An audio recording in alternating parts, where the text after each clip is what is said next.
Hello, my friends. Dr. William Chen here. I'm glad you're with me today.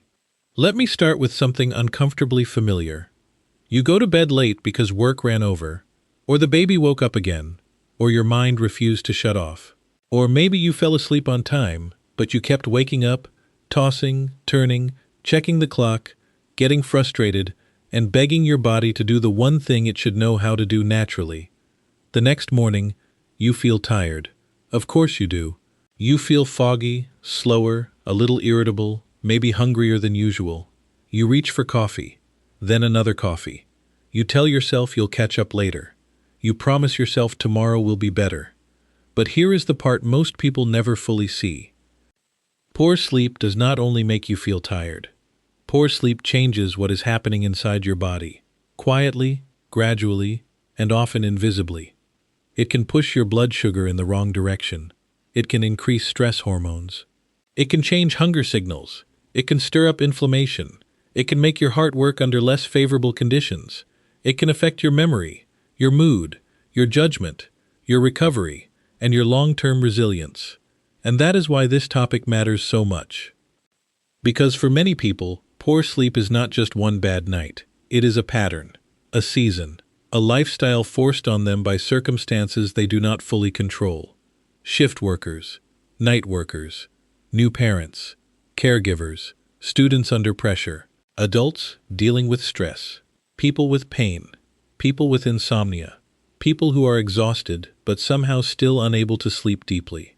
So the real question is this: if your sleep is broken right now, are you powerless? If your nights are not ideal, does that mean the damage just keeps building with nothing you can do about it? Not exactly. And today I want to give you something practical, something simple, and something that may surprise you because of how short it is. There is a very brief form of exercise, what many experts now call an exercise snack, that can help reduce some of the metabolic harm linked to poor sleep. Not all of it, not forever, not magically, but meaningfully. And the best part is that it does not require a gym membership, an hour of free time, or perfect motivation. In some cases, just around 2 minutes of hard but safe effort can create a useful shift in how your body handles energy. That is what we are going to talk about today. By the end of this video, you will understand why poor sleep does so much hidden damage, why short bursts of movement can help more than most people realize, how to do this in the real world, who should be careful, and why sleep is still the foundation you must keep fighting for. So if you have been running on empty, stay with me. This may be one of the most useful health strategies you hear all week. Now let's begin with the hidden damage. When people think about sleep loss, they usually imagine the obvious symptoms first: fatigue, brain fog, bad mood, maybe under-eye circles, maybe low patience, maybe more mistakes at work. But the body is doing much more than that beneath the surface. Your body depends on sleep for regulation. Sleep is not passive. It is active repair. It is recalibration. It is hormonal coordination. It is neurological maintenance. It is metabolic housekeeping. When sleep becomes short, fragmented, shallow, or mistimed, the systems that depend on that regulation start drifting. One of the first major areas affected is blood sugar control. Even if you are not diabetic, even if your lab work has always looked normal, even if you are young and think you can handle anything, poor sleep can make it harder for your body to manage glucose efficiently. In simple language, your body becomes less graceful with energy. Food goes in, glucose rises. Insulin is supposed to help move that glucose where it needs to go, especially into muscle and other tissues. But after poor sleep, the body can become less responsive, less sensitive, less efficient. That means your pancreas may need to work harder. Your insulin response may become less favorable. Your blood sugar may stay elevated longer than it should. You may not feel that directly, but your body does. And when that pattern repeats over and over again, day after day, week after week, year after year, it contributes to a bigger picture of cardiometabolic risk. That includes things like weight gain, insulin resistance, type 2 diabetes risk, higher blood pressure, worse cardiovascular health, and a more difficult time maintaining metabolic balance. Now pause for a second and think about how serious that is. Because many people are blaming themselves for lack of discipline when the truth is that poor sleep is quietly making their cravings worse, their appetite signals louder, their willpower lower, and their body chemistry less cooperative. That matters. It matters because the tired version of you is not just the lazy version of you. The tired version of you is the hormonally disadvantaged version of you. And the more you understand that, the more intelligently you can respond. Let's go deeper. Why does poor sleep do this? There are several reasons. First, sleep loss tends to increase stress signaling in the body. Cortisol, one of your major stress hormones, can become more disruptive when your sleep is poor. And when stress signaling rises, blood sugar regulation often becomes less stable. Second, sleep loss changes appetite hormones. Many people notice this without realizing why. After a bad night, ultra-processed foods suddenly look far more tempting. Sugar sounds better. Salty snacks sound better. Your "I deserve this" voice gets louder. That is not just psychology. Biology is involved. Third, poor sleep affects inflammation. You do not need extreme disease for inflammation to matter. Even low-grade chronic inflammation changes how well the body functions and recovers. Fourth, poor sleep changes decision-making. When your brain is tired, immediate relief tends to beat long-term strategy. That means you are more likely to skip movement, eat impulsively, sit longer, and postpone healthy choices. Fifth, poor sleep affects how your body uses muscle. And this part is extremely important. Your muscles are one of the biggest places where glucose can be used and stored properly. Think of skeletal muscle as a major metabolic engine. When you move it, challenge it, and recruit it, your body gets another pathway to clear and use energy more effectively. That is one reason exercise matters so much. Not only because it burns calories, which is the most oversimplified way to think about movement, but because it changes the traffic pattern of fuel inside the body. This is where the short burst exercise idea becomes so interesting. A lot of people assume that if they are exhausted, they need a perfect 45-minute workout plan, a full routine, expensive equipment, and ideal conditions before exercise can help them. That belief keeps people stuck. Because when life is messy, perfect plans die first. What survives is simple action. And one of the most powerful simple actions is this: a very short burst of vigorous movement, done intentionally, even for roughly 2 minutes. Now let me be precise here. I am not saying that 2 minutes replaces a full training program. I am not saying 2 minutes erases chronic sleep deprivation. I am not saying 2 minutes gives you permission to ignore sleep. What I am saying is that short, intense, well-timed movement may help your body handle glucose better and may improve some aspects of metabolic function in ways that are out of proportion to how little time it takes. That is why researchers and clinicians have become interested in exercise snacks, interval work, and brief bursts of vigorous activity, because the body responds to intensity. When you do a short burst of challenging movement, your muscles immediately demand energy. That demand helps pull glucose into muscle cells. Over time, exercise can also improve insulin sensitivity, meaning the body responds better to insulin and manages blood sugar more effectively. That is one reason brief high-effort exercise can be so useful for people whose schedules are chaotic. Not because it is trendy, because it is practical. And because practicality is everything when someone is sleep-deprived. Now let's talk about everyday people. Maybe you are a nurse working rotating shifts. Maybe you are a driver, a security worker, a parent of a newborn, a student studying late, an entrepreneur glued to your laptop at midnight, or someone lying awake at 3 a.m. with a mind that simply refuses to stop thinking. You may hear health advice online that sounds beautiful but feels unrealistic. Get 9 perfect hours. Cook every meal from scratch. Do a 1-hour workout every day. Meditate twice. Journal. Sunlight, cold plunge, supplements, perfect bedtime, zero stress. Listen, I love good habits, but real life is not always neat. And if your health advice does not survive real life, it is not useful enough. That is why this strategy matters. Because when sleep is not ideal, we need fallback tools. We need damage control tools. We need ways to reduce the downside while we work on the root problem. And one of those tools is the 2-minute exercise burst. So what exactly is it? At its core, it is very simple. You choose a movement that safely raises your heart rate and strongly recruits large muscles. You perform it at a challenging pace for about 2 minutes, or in shorter intervals adding up to about 2 minutes of hard effort.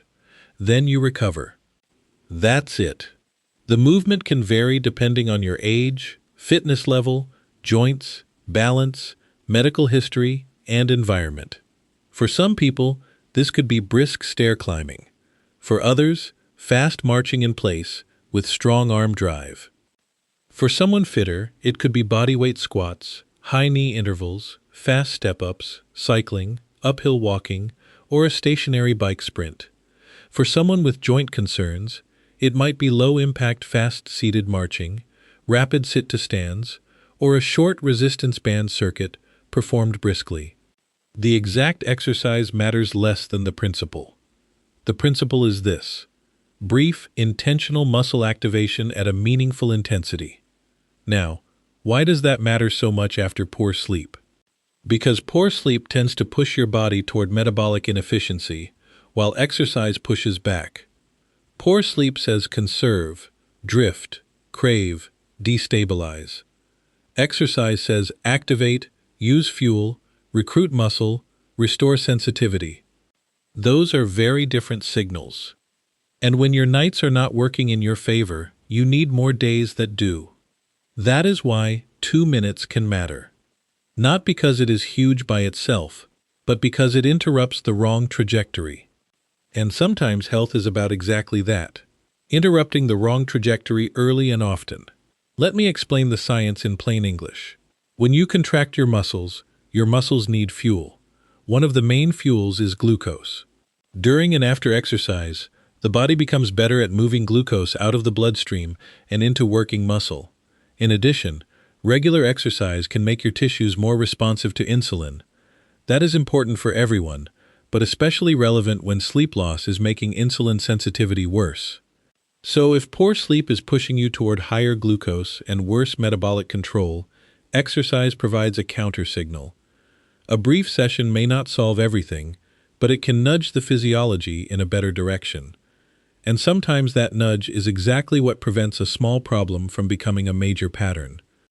There is also something psychologically powerful about it.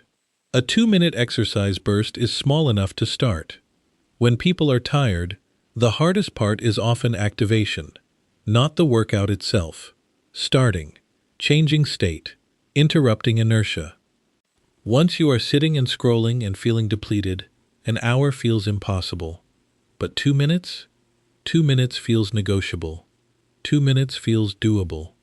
2 minutes gets around the brain's resistance.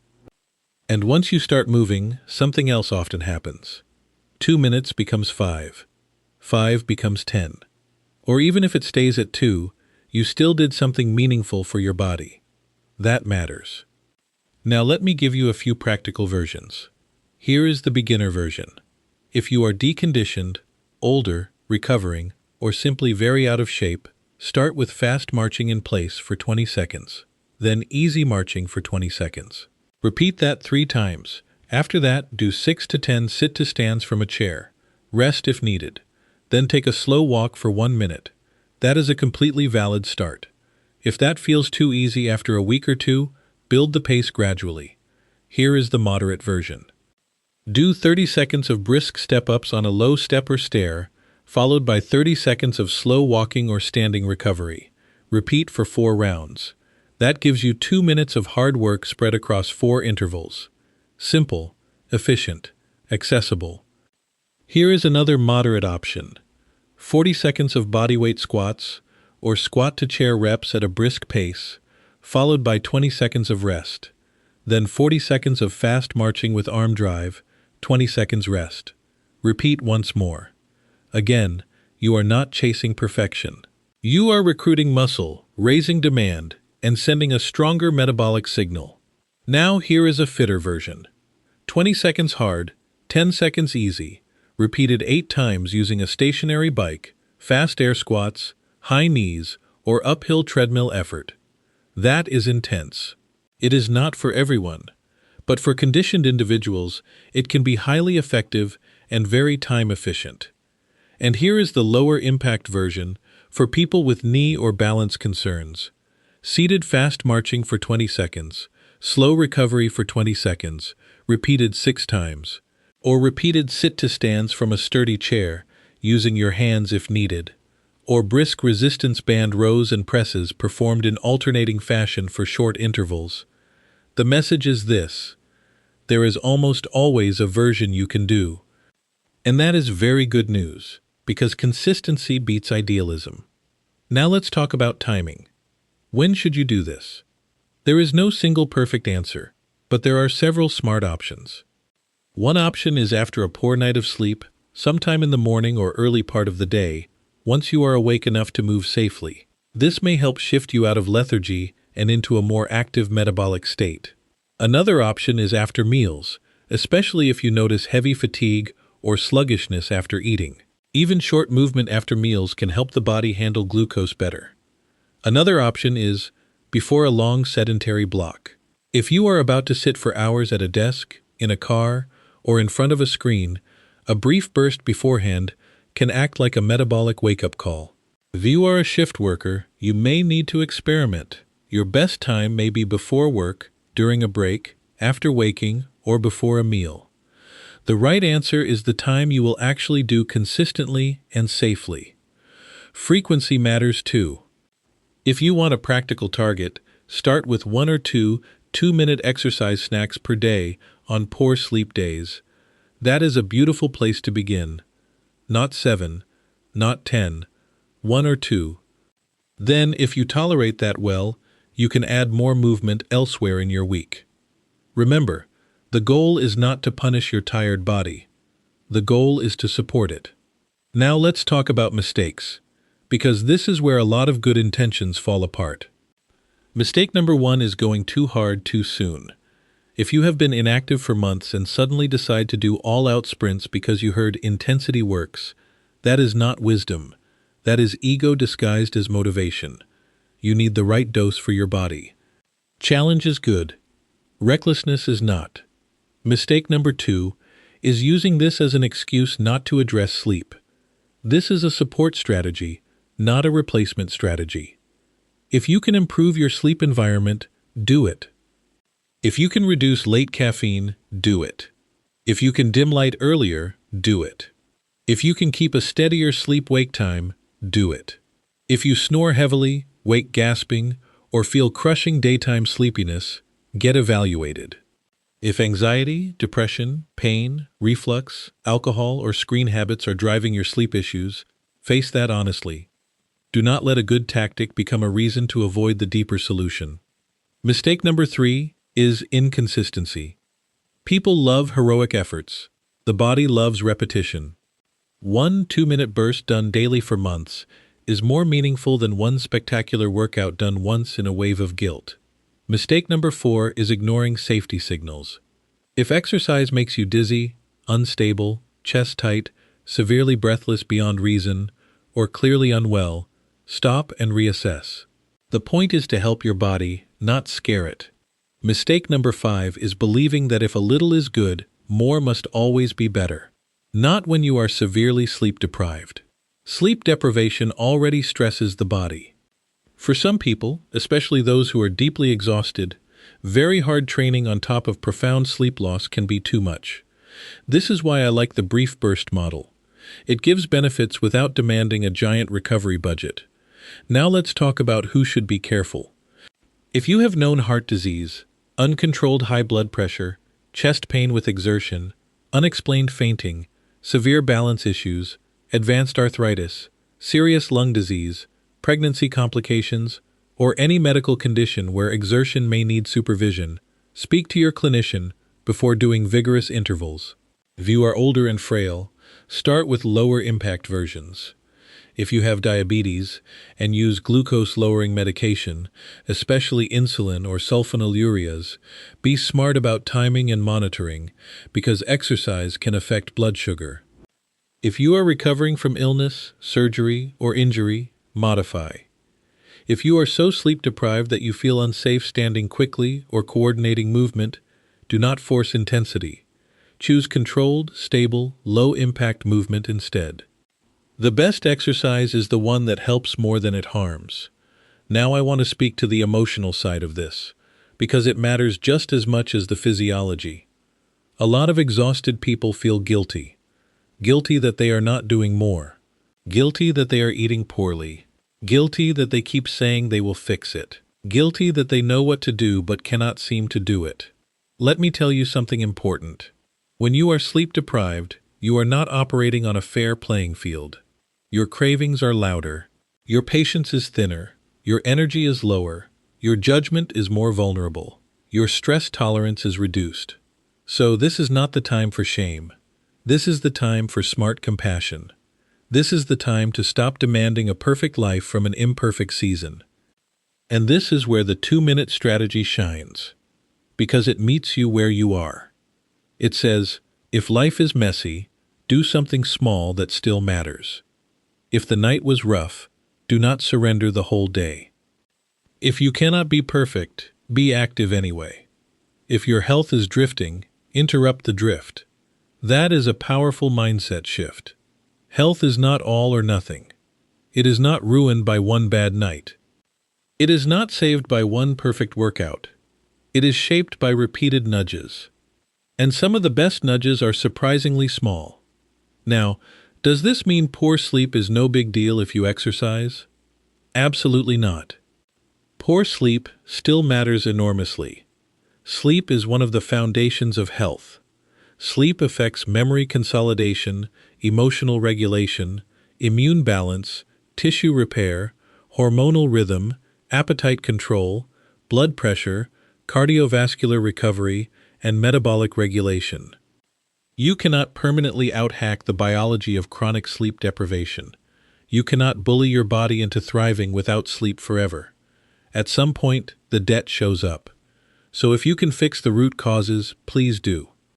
Protect your bedroom environment. Go darker. Go cooler. Reduce alcohol close to bedtime. Be cautious with late caffeine. Cut back on doom scrolling in bed. Try not to carry work stress straight onto your pillow. Get morning light when possible. Move during the day. Address snoring and possible sleep apnea. Take insomnia seriously. And if stress is the engine of your sleep problems, then working on stress is working on sleep. That matters. But while you are working on all of that, you do not need to sit helplessly and absorb the damage. You can support the body you have right now. And one of the fastest ways to do that is to use your muscles more intentionally. That is what this whole conversation comes down to. Not punishment, not panic, activation. Now let me give you a very simple plan you can remember. On any day after poor sleep, do this. First, ask, what is the safest challenging movement I can do right now? Second, perform about 2 minutes of purposeful effort, either continuously or in intervals. Third, recover, breathe, and notice how you feel. Fourth, repeat once later in the day if appropriate. That's it. Very simple. And if you want examples, here are 3 ready-made templates. Template 1, the home version. March hard in place for 20 seconds. Recover for 20 seconds. Repeat 6 times. Template 2, the stair version. Walk up 1 flight briskly. Walk down slowly. Repeat for 2 to 4 rounds depending on fitness. Template 3, the chair version. Sit to stand briskly for 15 to 20 seconds. Rest. Then seated fast marching. Repeat for a few rounds. No equipment, no perfection, no drama. Just a strong signal to the body that says, use the muscles, use the fuel, wake up the system. And if you can build from there over time, even better. Maybe 2 minutes becomes 5. Maybe 5 becomes a walk after dinner. Maybe a walk becomes resistance training twice a week. Maybe that becomes a healthier life pattern. Sometimes a tiny action is not the finish line. It is the doorway. And many people never improve because they keep waiting for the finish line before they are willing to step through the doorway. Do not make that mistake. If your sleep is poor tonight, protect tomorrow morning. If your week is chaotic, insert small recovery behaviors into the chaos. If your health has been sliding quietly, begin pushing back quietly. That quiet pushback is how change begins. Before I close, I want to say this very clearly. If you are dealing with severe insomnia, severe fatigue, depression, burnout, panic, heavy snoring, suspected sleep apnea, uncontrolled diabetes, heart symptoms, or anything medically concerning, do not reduce this to a YouTube self-help issue. Get properly evaluated. There are times when sleep problems are not just lifestyle problems. They are medical problems, and medical problems deserve real care. But for the many people listening who are simply living through a hard season, this short movement strategy may give you a practical edge. You do not need to wait until life becomes perfect. You do not need to feel amazing before you move. You do not need a full hour. You do not need motivation first. Often, movement creates motivation, not the other way around. So if poor sleep has been quietly wearing you down, here is my message to you.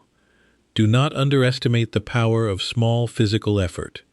Do not underestimate what your muscles can do for your metabolism. Do not underestimate how much better you may feel when you interrupt exhaustion with action instead of surrender. And do not forget that your body is always listening to the signals you send it. Poor sleep sends one message. Brief, intentional movement sends another. Let those 2 minutes become your way of voting for your health, even on the days when you do not feel your best. Let that be your reset. Let that be your interruption. Let that be your reminder that you are not powerless. So to recap, poor sleep does more than make you tired. It can affect blood sugar, appetite, stress hormones, inflammation, heart health, brain performance, and long-term metabolic stability. One practical way to push back is with a short exercise snack, around 2 minutes of safe, challenging movement using large muscles. This may help your body handle energy better, improve metabolic signaling, and reduce some of the harm linked to poor sleep. It is not a cure. It is not a replacement for sleep, but it is a powerful, realistic tool. And realistic tools are the ones that change lives. Hello again to everyone who needed to hear this today. If your sleep has been rough, do not give up on your health.